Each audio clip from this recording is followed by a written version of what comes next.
hand it over to Corey. Great. Thank you, everyone, for participating in our Lunch and Learn today about home composting. Um, I'd like to begin with just emphasizing that there's different ways to manage your compost at home. And today we are going to actually just focus in on how to process it via a home composting system. So here are some other options there for you. We have the curbside pickup, which is Corey, where you're you, not, sorry, you're not, we don't see the presentation. oh, okay, hold on. Let's try it again.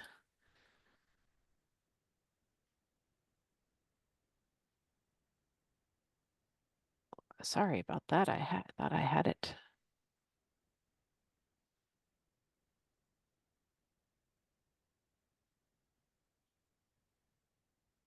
Are you seeing the home composting webinar? Yes, Okay. the May 6th, 2021. Yeah, this one right now says ways to manage composting. Yes, okay, Okay, there you great. go. Sorry about that. Okay, so again, today we're just going to focus in on a home composting system, but I will mention that there are some other ways to manage organic material, which is again typically yard clippings, other types of organic material that are coming from your yards and your homes, and that could be either done by your hauler. They have curbside organics pickup availability, and then also you can self haul it. Any yard clippings or yard debris that you can also haul it over to the Waste and Recovery Center in Hawks Prairie. So that's another way of managing if you end up not having curbside pickup. Or if you want to actually manage it yourself, and that's what today's workshop is. I will also say that this is an hour-long presentation, which means we cannot teach you absolutely everything about composting in this 1 hour.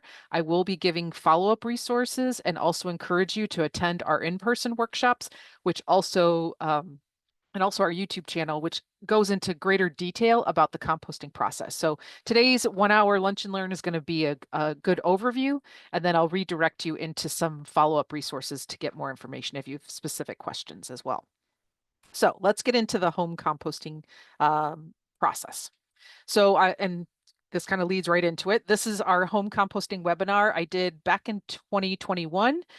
This is a longer workshop. And so if you want to take a look at our YouTube channel, you can scan the QR code there or go to our website. And we have links to our YouTube channel there where we have all kinds of short videos about composting specifics, but then we also have this longer overarching workshop that also might provide more in-depth background information about how to home compost. So let's get into what is compost. So if you were to look up the textbook definition, this is what it would say in the dictionary. Composting is simply a combination of yard debris like grass clippings and fallen leaves and or kitchen scraps, such as fruit or vegetable spoils, typically the peels or things like that we would typically consume, separated from the waste stream and placed into an environment suitable for decomposition. In the end, compost is there to add nutrients back into the soil. And so that is ultimately, instead of having that stuff hauled away and then buying fertilizer, you're actually using the materials that you currently have in your yard in order to produce that nutrient rich fertilizer. I will say that composting is very variable. It is based on science, but there is a creative aspect to it as well, just because it's kind of like a recipe. We all know how to necessarily bake a cake, but the ingredients in which you put into it will determine what type of cake and also the process, how long for the cake needs in order to bake properly. That is exactly the same way as compost. Compost is art and science built in together. You can have lots of different variables, and you need that science part to understand what you can change in order for it to still turn into finished compost. So before you begin anything, you need to ask yourself three main questions. The first one is how much space do you have? Are you looking to compost in a single resident family home, or you have acreage, or do you live in a high rise where you have a balcony, or maybe even in your kitchen where you're just looking to manage inside some of your food scrap waste as well. So that will determine what type of composting system will work best for you. How much waste you have will also be another question that you need to ask, which is how much are you producing? Is it just a single family resident, or do you have 2 or 3 people, or do you have 4, 5, 6 people in your household? That will also determine what type of composting system will work best for you. What materials would you like to compost at home? So are you looking at reducing your organic waste, your food scraps, just your yard waste, your lawn clippings?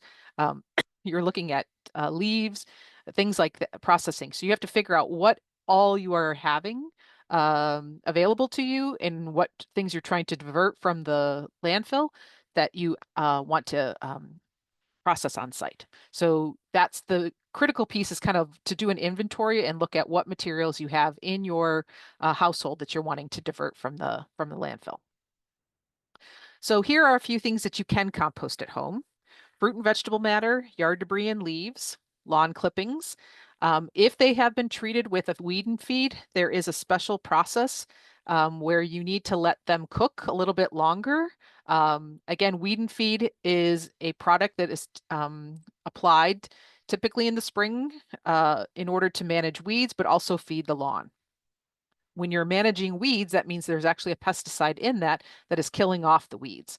So there'll be residues left on those lawn clippings, and so you end up needing to have that be cured for a year before you can use that anywhere near fleshy plants. The hotter the pile, it is the more likely that those residues will be burned off. But there's also a cap on how hot our backyard or our home composting systems can also get. So, which we'll get into that in a little bit. Certain paper products are fine. Anything coated in wax is typically not, won't be easily composted at home, but household papers, junk mail, things like that are typically able to be processed in a home system. Sawdust, a little bit of that is fine. Wood chips, smaller the better. It adds as a bulking agent. Crushed eggshells are great. Coffee grounds and filters are fine. Tea bags and some manures. And we'll get into the manures here in just a little bit about what ones we can and which ones we can't. So what can't we compost at home? This list is a little just as long as of what we can, but there's some very specific things that we don't want to add to our compost piles. And I will say this is different than what you can typically might be able to put into your curbside organics, because that is going to a commercial facility where their compost gets heated up to a much hotter temperature than what we do in a home system. So these are the items that we don't want to put in a home system. Hazardous waste and trash, meats, oils, and dairy food and waste, meaning anything coated in an oil or a meat product there is not good for a home system. It can go into your commercial curbside organics bin. And like I said, that's the difference, is because those hotter temperatures at a commercial facility will actually process through those meats and oils, where in a home system, it doesn't. Spoiled food with pathogens potential. So if you have a dented can of food and you're not sure it's past the expiration date, and it's been in your, pantry for years, and you're not sure necessarily if there's pathogens in that, because again, it's dented. So that's something you would not want to be put in your home system. Certain weeds, typically we want to put in weeds that haven't already gone to seed, just because again, our home systems don't get up to those hot enough temperatures to kill off all weed seeds. And then there's certain weeds or diseased or thorny plants that you don't want in your compost pile anyways. Things like ivy, things like that are considered to be more invasive, because again, those won't be killed off in the process. Limited citrus and cedar is one thing you also want to be mindful of. Citrus and cedar are natural antibacteria killers. In a compost pile, you want to be a bacteria farmer. You want to encourage those bacteria and other microorganisms to process through your compost. And so if you have a ton of orange peels after, let's say you had a big party and there was a ton of them there, I would limit them to how many you're putting in your piles, or spread them out into multiple piles. The same thing goes with cedar as well. All of those things that are kind of considered cleaning products typically have, or natural cleaning products have, cedar or citrus types of contents in those to kill off those bacteria. In a compost pile, you want to make sure that you're limiting those. Anything treated with painted wood or Stains, varnishes, things like that aren't good for a home system. Plastics and bioplastics, things that state that I'm compostable, those cannot be composted in a home system. Again, commercial facilities, certain ones will accept certain products, but others not, most not. And so that's in a home system, again, those bioplastics don't break down easily in a home system at all. Some barbecue ash is okay. Again, you want to limit how much you're putting in at a time. And also, if it's wood-based, it's better. If you use charcoal briquettes, there's also chemicals that are used in order to put the charcoal briquettes together to bind them. And so, depending on where you're putting that compost, at the end will determine whether or not you should be putting charcoal briquettes in your compost pile in large volumes. Some liquids are fine, water's best, but anything else that you put in, sugary drinks, things like that, are going to attract typically pests, which would also potentially include ants and also wasps, things like that. So you want to be mindful of that. Dirt and soil, you just need a little bit to get the microorganisms in there, but you don't want to have so much in a pile. Otherwise, it'll stall. So you want to have just, again, a handful or two to put in to get your new pile started. But other than that, you don't need it after that. And then with pet manures, the pet manures that you want to be mindful that are good, chicken, alpaca, rabbit, are kind of the highest tier of manures, meaning they compost at a hotter level. The next tier is cow and horse, and typically with horse and cow, it's just because there's typically bedding involved with their manures, and so it burns a little bit lower temperature, and then decompose at a little bit lower temperature. And then the last one, which we typically don't use in a home system, is pig, cat, or dog. All of those can contain high pathogens, which don't break down in a home system. So I did want to spend just a little bit more time on this, going through step by step, but just because there are lots of things that you want to make sure that you can and you can't go into your pile in a good way. Diseased plant material, you want to also be mindful of too. Certain ones are fine, others are not, because again, it won't break down, and then those spores or pathogens will remain in the compost. When you have the finished compost, you put that out into your garden beds, and sure enough, you've spread the disease all over. So as a general rule, if you see heavily damaged or diseased materials, it's best to put them into the trash and not compost them in your home system. Okay, we're at our first question break. So if you have a question, go ahead and type it into the Q&A button that's at the bottom of your screen, and then Jenny will be monitoring those. We don't have any questions right now. Okay, great. We'll keep going then. All right, so let's go into the actual composting process. So compost happens naturally, whether humans are involved or not. And so this is the one thing to keep in mind, is that typically you have the microherd, which would be considered the bacteria, the fungi, the worms, and arthropods, the bugs. And they are processing the fuel, which is considered organic waste. So that's, again, yard debris and also kitchen scraps. If you would like to speed up the composting process, then we as humans would be inserted into this composting process, and that's where it's considered what's called a hot composting system. Otherwise, it's known as a cold system, which basically the microherd and the organic waste are just processing those food scraps or yard debris. So to make it quicker, we as the humans would be inserted in there. So if you look at it like kind of like a car, we are the operator of that particular composting process car. And so we're wanting to add the organic waste to speed up the composting process. And then we want to make sure that our engine is running good. And so that's why we have a good selection of bacteria, fungus, worms, and arthropods to help with that process. So these are, again, the major areas for today. We're just going to focus on what's called the passive or cold composting system, and then the active and hot. Vermicomposting is just composting with worms. We do have a workshop coming up that's all about learning how to use worms to process your food scraps. This works well if you have yard space, but also this works well for indoor composting too. So we're not going to talk a lot about that today. So I would encourage you to attend one of our worm composting workshops or vermicomposting workshops there to learn more about that process. And then bokashi is another form of composting that we're not going to talk about today, but you can also attend some of our other future workshops about that. That's really for also for food scraps. That isn't for necessarily yard debris, but food scrap processing. It's a whole different process of processing food scraps. So let's get into our passive and our active, otherwise known as hot and cold composting.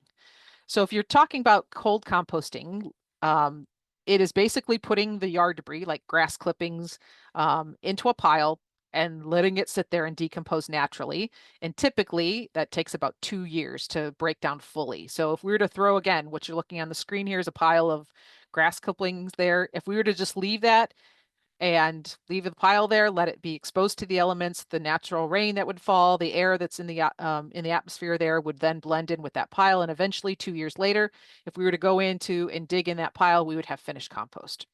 It doesn't require anything. You literally put it in a pile. You don't need a bin. And basically you just let it decompose naturally. So that's why it's called passive or cold system. So can take up to 2 years. Best for yard waste, not for food waste. If you think about that pile just sitting there and you put food scraps on there, you're also going to attract all kinds of other rodents, which you might obviously may not want in your yard. So managing that as far as not putting food waste in that type of pile.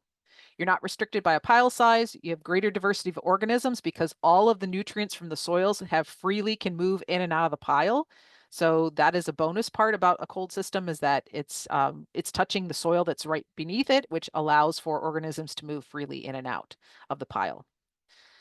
Little labor once established. Again, just getting the pile established is the most work that you're going to need to manage that. And the one thing about, I would say, is a downside of the cold or slow composting is that weed seeds and diseases may survive because the fact that the compost pile doesn't heat up to really hot temperatures. And so it's more of a slow temperature composting process. And so those weeds and disease seeds may still survive.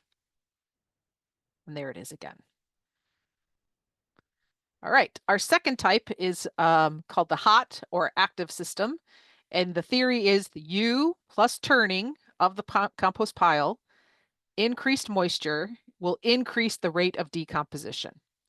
So this is using an actual bin system where you can see in the photograph here of a person here managing into 3 different piles, which will allow them to speed up the composting process, get it to a higher temperature rate, which would then help those microorganisms process things faster, which will then ultimately get to finished compost at a quicker rate.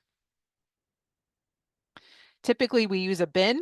There's all kinds of different bin styles, and we'll be sharing a handout, a link to a handout that we have that will compare each of these different styles here. So depending on the size of the pile, you could typically get finished compost between 4 to 6 months after you initially put the pile together. It does require ongoing maintenance. So this is not one where you literally just leave it and let it, do its thing. In this case, it will only be, you will actively need to process this, meaning you have to manage water, you have to manage the air that's being let into the pile. You'll also have to be managing the contents of that particular pile. So the pile size itself is 3 feet by 3 feet by 3 feet, is actually a scientifically proven good size for that particular compost to break down within the 4 to 6 month range. So if you have way more material than a 3 feet by 3 feet by 3 feet size, the best thing to do is to have multiple piles rather than a big, larger one. So rather still keep it the same size, but just have multiple of that size rather than a giant, let's say, one large pile, which would be harder to manage the air, the moisture, as well as the contents as well. So with the hot or fast system, you can get higher temperatures, which in this case will be above 140 degrees, and it will kill off some weed seeds and some diseases after that initial mixing there. Excuse me. The one downside is that the high temperatures may kill off some beneficial organisms, but ultimately it's still a beneficial process. And the hot composting system is good for both food and for yard waste. So with a container, we have lots of different options out there. And the question is always, do you need one? I would say that in a hot composting system, it's beneficial to have a composting bin. It helps you manage the size. It also manages pests that might be wanting to get in, and also it helps with moisture control as well. So there's all kinds of different varying level and sizes of them. And excuse me. Um, so here we have some plastic ones here. These are all in the 3x3 size. The one type of bin that we tend not to recommend is this one that's on the lower left here, which is the tumbler style. And the reason for that is that the tumblers tend to be elevated off the ground, and there isn't an interaction with the soil itself or the ground itself, where all of these bins all have open bottoms, which allow the microorganisms from the soil into the pile, which helps break down the pile faster. So where this bin here, you have to be the manager of all of the microorganisms as well as the moisture content and the air content. And so sometimes there's frustration with the tumbler styles is that getting that right ratio of all those components can be a little bit challenging for folks. These are some other styles of bins, which is just basically hardware cloth or chicken wire, depending on what what you have available to you, as well as this either could be a pallet or it could be actually made out of wood that is more of a slat type of composting unit as well. And then again, last one is that this is the cold system, which is basically throwing it in a pile. On our website, we do have a Compost Bin Pro and Con handout. This handout goes through and compares and contrasts all the different bin styles.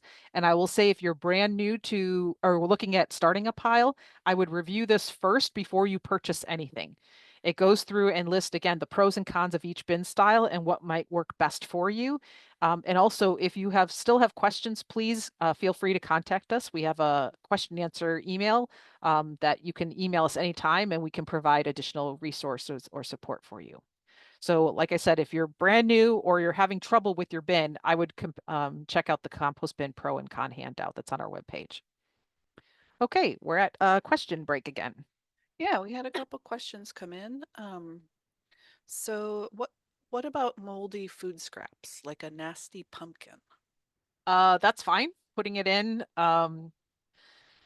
Yeah, I would say making sure that you have typically the one I would say downside if you didn't have enough, we're gonna get to greens and browns, your bulking agents there. If you have something that's really soupy or has a high moisture content, you want to make sure that you have bulking agents also put in at the same time to manage the decomposition process better. Okay, and then the next question is, what is limited amounts of citrus for a single person for a single person pile of compost? A Okay, dozen of, so Mhm. oh, I'm sorry. And then the person provides like a dozen a month, less? Mhm. I would, um, if you are eating again on a single family home here and you're putting in, even one per day is fine.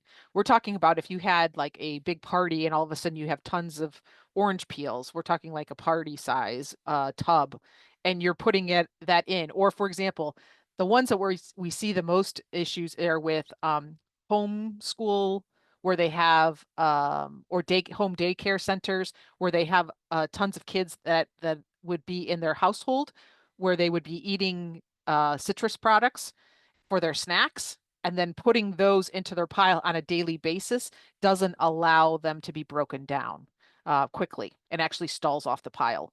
So for a household there, if you're putting in, 12 orange peels over a month there, that's no problem whatsoever. We're talking 12 orange peels in a day, that's going to be of concern.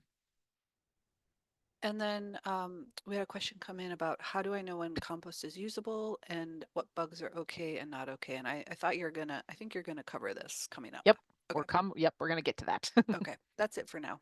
Okay, great. Oh, hold on, maybe Oh, one came in. Oh yeah, biochar.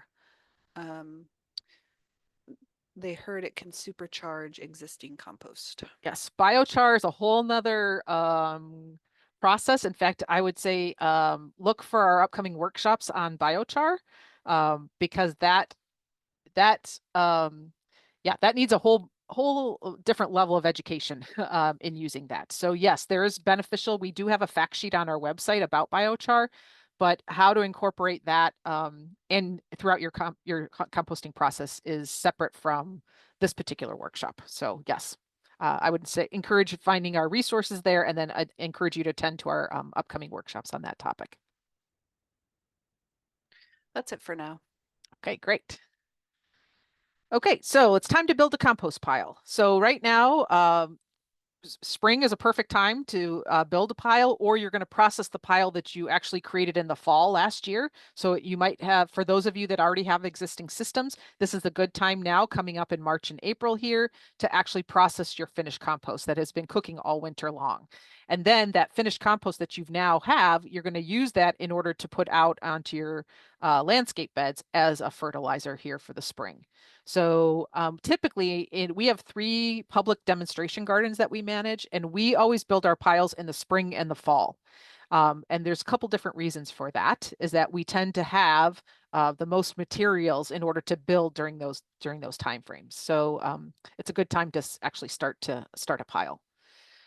So the first things and foremost, whether you already have an existing one or one that you're looking to build or start brand new, is evaluate your location, because that also will depend on success of your pile.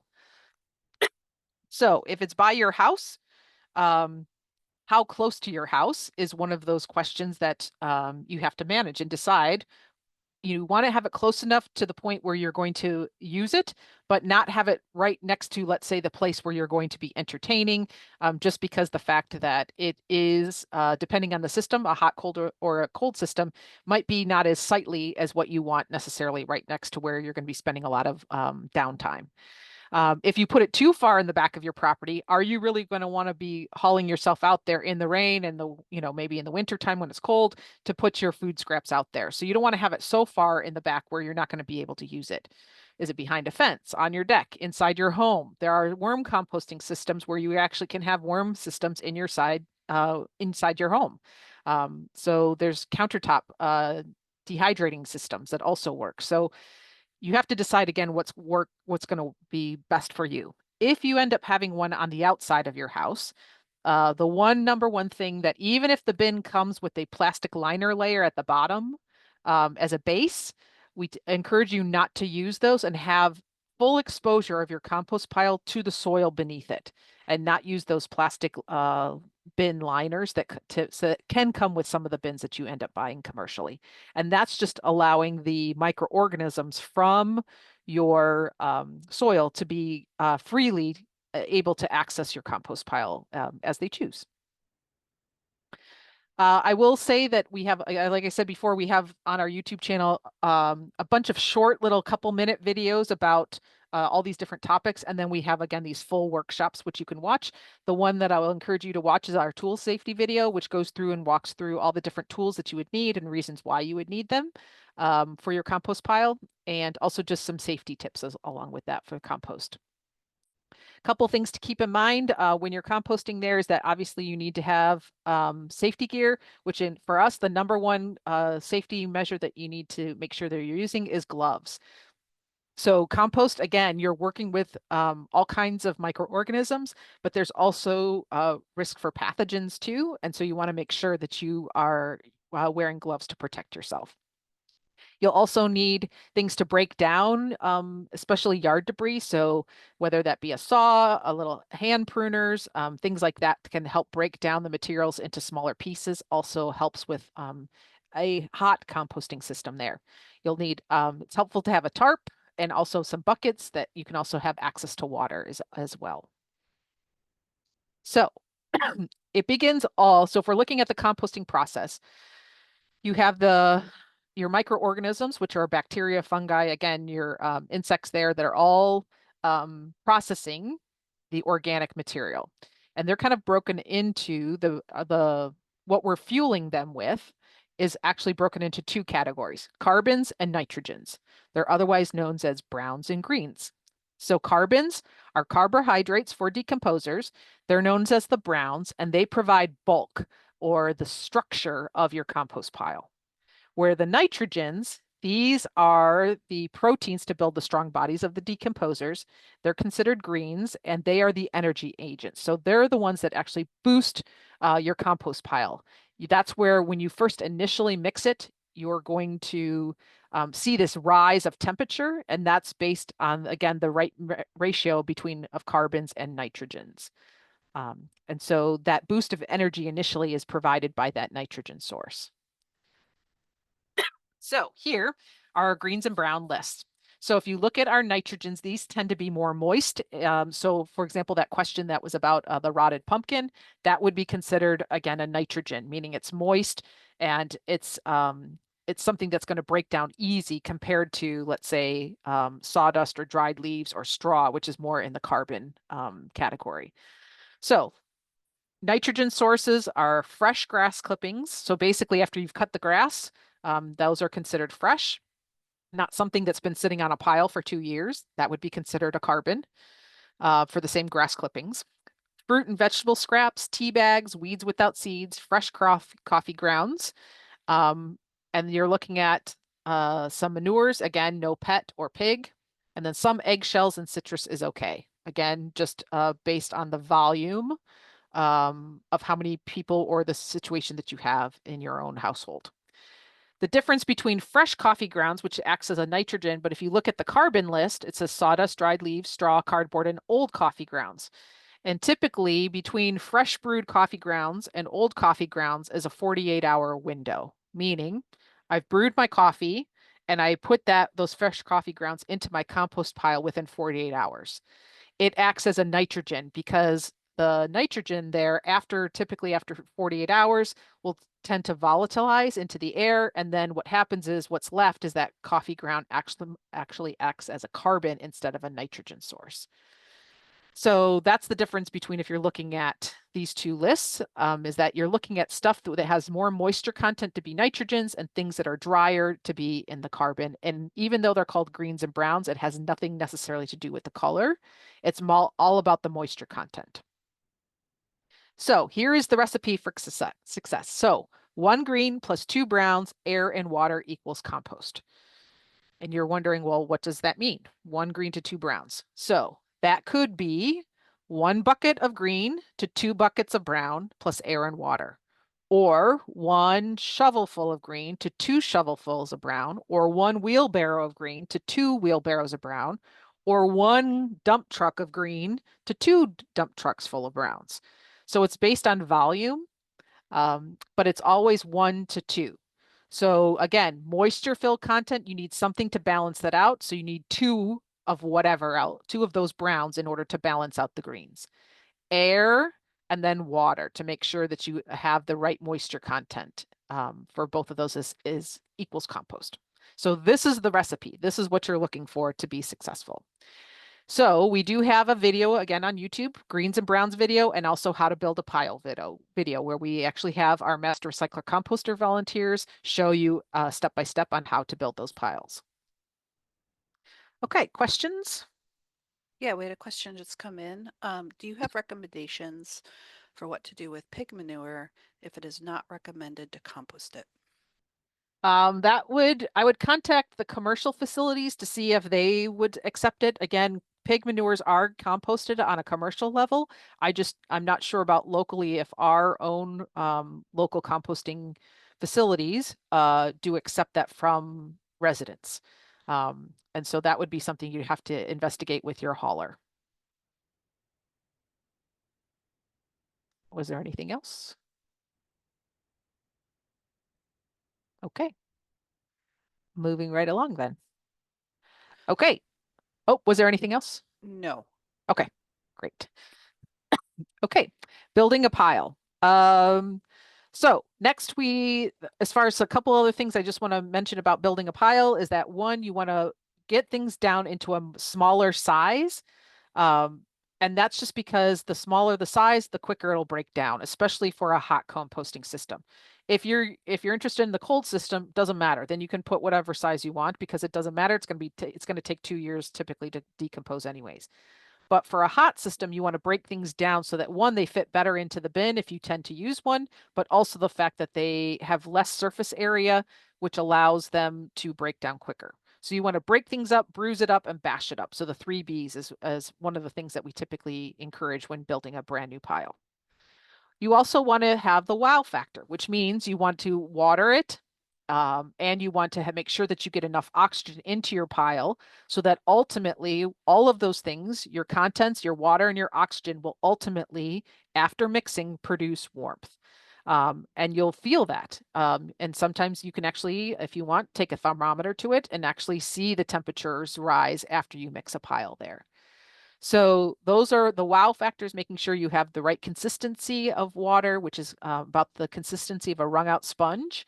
You don't want to have it so sopping wet where water's running away from your pile, but also you don't want to have it be where you're only watering the top maybe inch or two of your pile and that rest of the water isn't getting absorbed down lower into the pile. So you want to make sure you're mixing it so that that whole pile has the consistency of a wrung out sponge, and that will get the right oxygen in there. So there's a couple different tools that you can use to help get air into it. There's compost turners, there's pitchforks, sticks, PVC pipes. There's lots of different ways to help get oxygen in. This particular tool has these little blades at the bottom. And what happens is when you shove them into the pile, the blades are up. But then what happens is as you do a rotating turning motion, the blades will move up and down and actually help mix the pile. So they'll move up and then they'll flatten back out and actually help mix the pile, especially in an enclosed system where space is a little bit tighter. This compost turner can help with that process. Here's some of the other ways as we looked at the commercial composting facilities that we have here locally. They have air holes that are in the base of their floor that actually force air into the pile once the pile is actually put onto the floor itself. So it forces air up through the pile through the floor. This is quite a few years ago, they used to use this style, which they used these balloons. So they were deflated. And as soon as they put the content of the material that they wanted to have compost, then they would inflate these tubes that would force air into the pile. Some schools use these because they have huge or much larger composting systems. And so what they do is they put PVC pipe with holes drilled into it, and then they insert these vertically into their piles. So what happens is the oxygen comes down the PVC pipe and goes into the pile to help air circulate into these larger piles.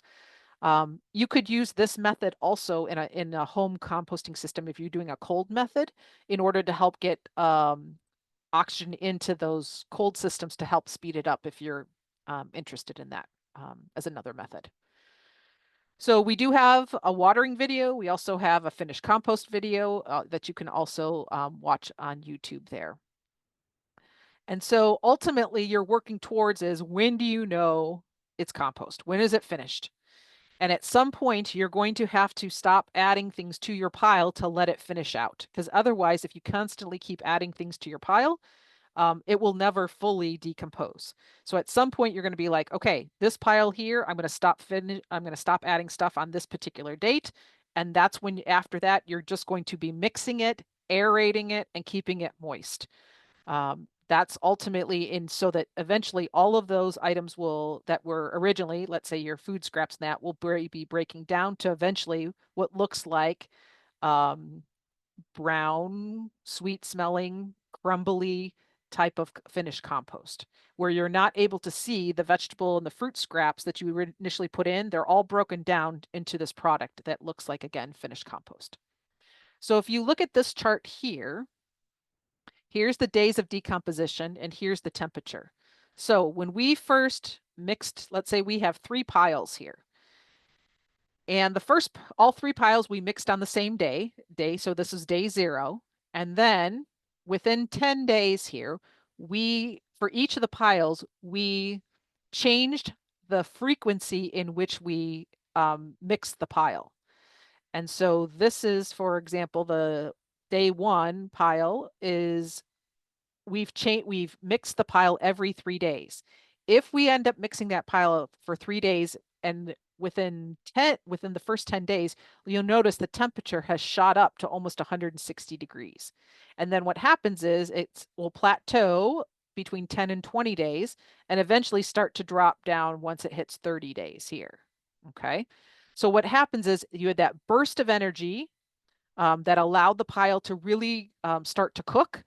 And so that allowed a lot of the decomposition to happen very quickly because you were turning it every 3 days.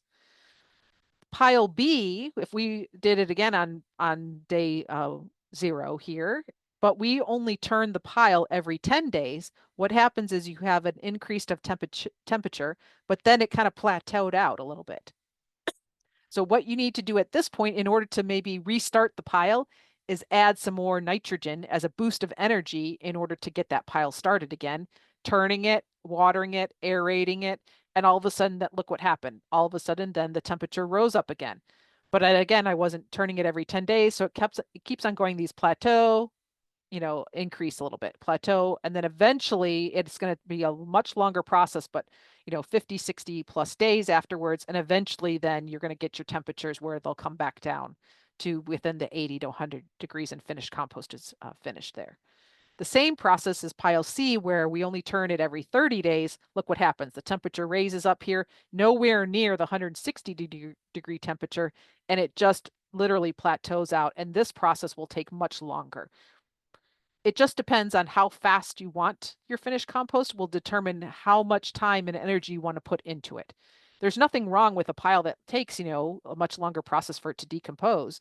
But if you're wanting finished compost in 4 to 6 months, then you're going to have to be managing it more, on the three to be managing it at least once or twice a week, as far as in order to keep up with that rate of finished compost within 4 to 6 weeks. I'm sorry, 4 to 6 months. So also just be mindful too that when you're mixing your pile, it is normal for your pile to shrink during this hot phase.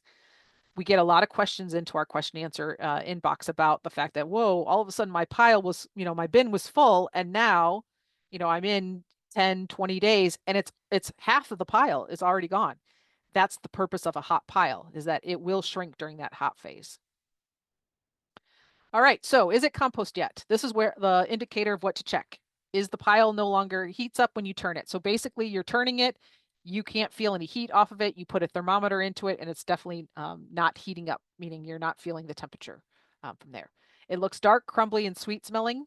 And then you basically have let this pile sit for about 2 to 3 months. After you've turned the pile, it doesn't heat up and you can't see any of the original ingredients. A couple larger sticks in that's fine. You'll be able to sift that stuff out, but you shouldn't be able to see any of the food scraps or anything of the plant material, like the leafy leaves or things that are which you originally put in. You shouldn't be able to tell that it's still in there. And initially, if you were to take a temperature, it'd be between 80 and 110 degrees there, where on a hot system, you can get your piles up to no more than 180 degrees. 160 to 180 is average for a hot pile for a home system. Overall, it takes, again, 4 to 6 months for the entire process to happen, including the curing phase of just letting it sit. The purpose of letting it sit is, again, that you're not taking that hot compost and putting it on. Let's say right now you've got a bunch of seedlings that you're putting in. That hot compost, if you didn't let it cure properly, could end up burning those new seedlings. So you want to make sure that your compost is sitting or curing. And that's the one thing I would say, if there's kind of two main things that typically most folks that have problems with their compost is that the pile is not wet enough, meaning there's not enough moisture in it. And then typically they didn't let the compost cure enough at the end. They were finished with it, so they got it done within the 4 to 6 weeks. But then they just wanted to put that compost right on their plants, and that's where you can get into some tricky stuff, especially if it's new, soft, fleshy stuff like vegetables starts. Okay, questions. Yeah, we have a couple questions. If one keeps adding to the compost pile, how do you maintain the green and brown balance? So, like I said, you're going to figure out. at what point are you going to stop putting stuff into your pile? So up until that point, every single time that you would, so let's say for your you have a kitchen collector in your kitchen that you're putting food scraps in. Ultimately that's going to be considered a green. So one container of green, you're going to have to put in two sources of brown. So you're going to have to look at whether I have leaves or dried sticks or things like that that I can also put into your pile. But ultimately, at some point, you're going to be like, okay, that pile's full. I need to let it just finish compost, and I'm going to start a secondary pile next to it. And then typically, what you would do is you would alternate. So this pile is finished cooking. Now it's curing, and then I'm using this active pile. Then eventually, you're going to stop putting in that one. Your finished compost is done with the other pile, so now you can build another pile where that finished compost is now processed out. So typically, you have one always kind of actively putting stuff in, and then the second one is actually doing the decomposition process or the curing phase. So I think having two piles is actually the most beneficial way of processing your home composting at home.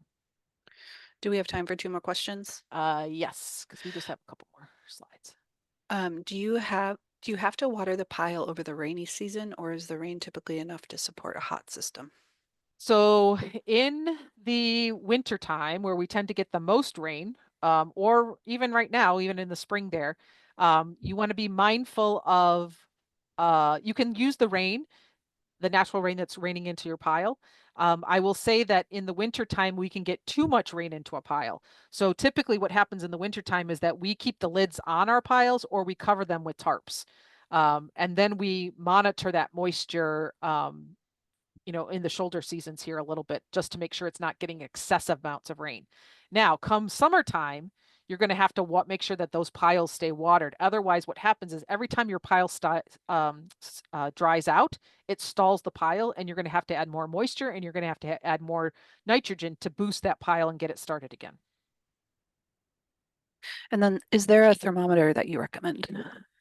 There's plenty of composting thermometers out there. We're not allowed to give specific business product recommendations, but right now there's plenty on the market that are available online that are designed for compost bins. So I would make sure that just don't buy a thermometer and of any type. Just make sure that you're buying a compost thermometer. And that wraps up the questions for at this time. Okay, great. Okay, so we've just got about 10 minutes left. So I just want to go through the last couple slides here. So one, harvesting your compost from the pile, harvesting your compost from the bottom or the bottom of your pile. So if you have one unit, typically they may have a door at the bottom or an access point where you can pull out some of the finished compost that's at the bottom of it. One thing it's helpful is that if you screen it, and so you can make your own screen like this one here. We just used a wood frame. We used a 1/4 inch hardware cloth on the bottom of it. And so we put that screen over our wheelbarrow, put our finished compost from our bins into it and just shook it. Anything that is large enough that doesn't go through the hardware cloth will be added to the new pile that you're going to create, and then your finished compost goes into the wheelbarrow. Then you can wheel that out to your beds and apply that. How to use compost. Here's a couple different ways that you can actually manage and use it. Prepare your planting areas, not just the holes. So if you're putting, science was a long time ago that you would dig a hole, you would put some finished compost in that hole and put your plant in it. That is no longer the case. You want to apply the compost the entire bed. And that way then the plant will get adjusted to it and not just want to stick into its hole, meaning the roots will go beyond that hole into the rest of the planting bed. Lawns right now, you can apply a 1/4 inch, 1 to 2 times a year. Typically, we compost in the fall is onto your lawns is really a beneficial. Lawn care in September and October is a really critical point for overall lawn health. Shrubs, trees, berries right now, 1/2 inch to 1 inch per year as far as out as the drip line, and then also just sprinkle it into your flower beds this time of year. Veggies, you want to mix in at least 1 inch or more into your soil. Again, the entire area, just not your planting holes.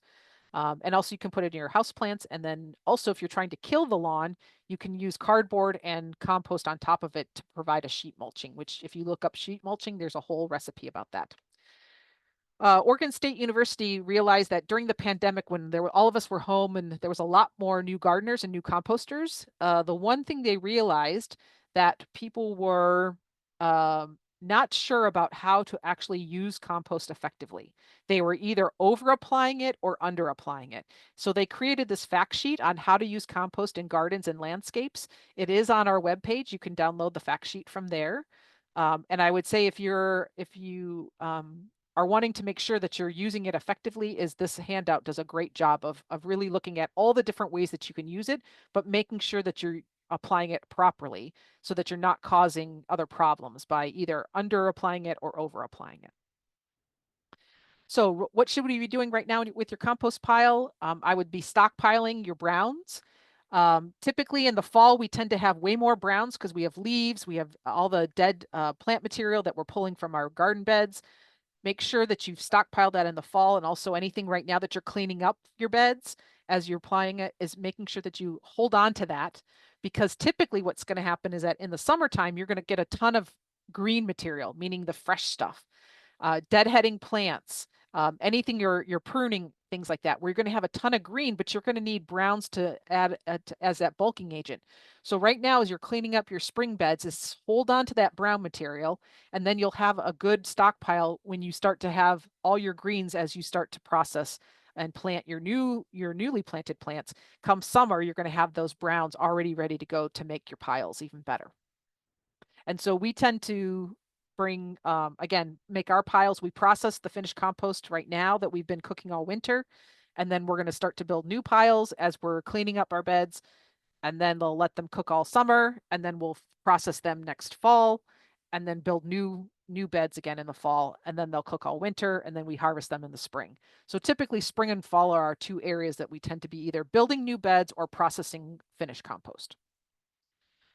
Tons of troubleshooting in our fact sheets has a list about this, about all the symptoms of whether it's too wet or too dry or it smells or all of that stuff. We have this chart in our fact sheet that helps us, that will help you decide what you need to do in order to get the problem fixed as far as why it's not working.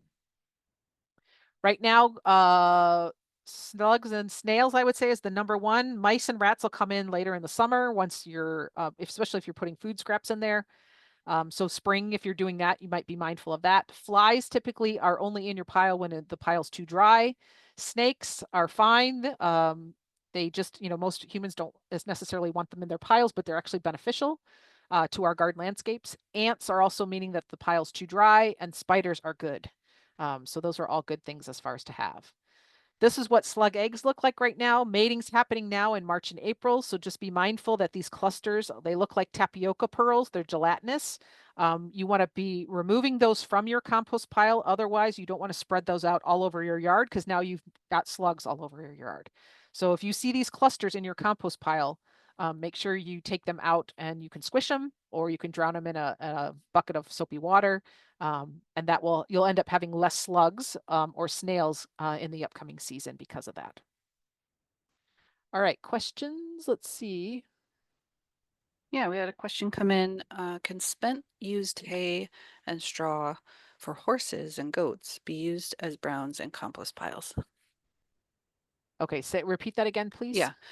Can spent hay or straw that was used for goats and horses be used as browns in compost piles?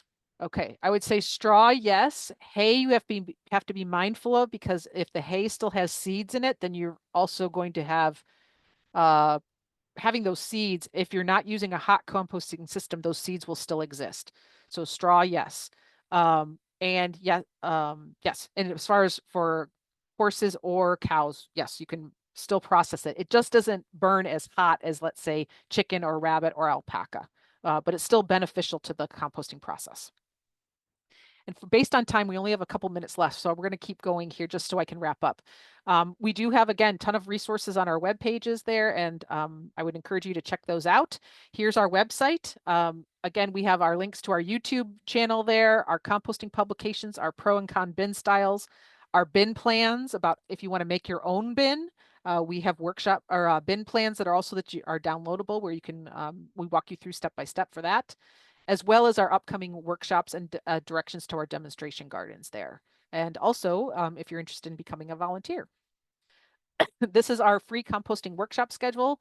Right now, we on our March one, we offer them monthly. We're on Zoom, but our next ones, starting in April all the way through September, are in person at our demonstration gardens.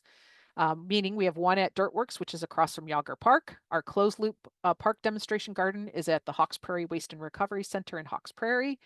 And then we just alternate between those two sites there for and highlight them.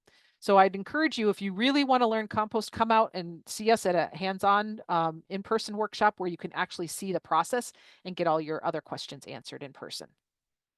We also have our backyard composting publication, which if you want to do it right now, you don't want to wait until an in-person workshop coming in April, here's an opportunity for you to learn more. Is this publication will walk you through step by step. And also that chart that had the troubleshooting chart is also listed in this backyard composting publication. And last and foremost is that if you have a question, please email us at master@co.thurston.wa.us, and our Master Recycler Composter volunteers will answer any questions that you have about compost. There's our demonstration gardens. That's also there, and that's it. So is there any final questions for our last 2 minutes? No questions, just some gratitude for having the good introduction. So yeah, no Great. more questions. Okay, great. So again, let's go back to either our email, you can do us there, or I'll go back to our website. That's where I would, again, find any of the other resources there that would help you get more composting questions. And I encourage you to, I applaud you for wanting to compost, or if you're currently already composting, you're keeping valuable materials out of the landfill, and ultimately you're providing a good resource for your own home landscapes, and that should be commended. But also at the same time, if you do have some struggles with it, please let us know. We're here to help. Again, these lunch and learns are just a brief introduction, but we can spend more time with you as far as managing those personal questions, again, via our question answer clinic or at our in-person workshops. So thank you Yeah. for participating today. Yeah, thank you, everybody. And the recording will be sent out with some other follow-up resources later this week. So look for that in your email inbox, and happy composting. Thank you, everyone.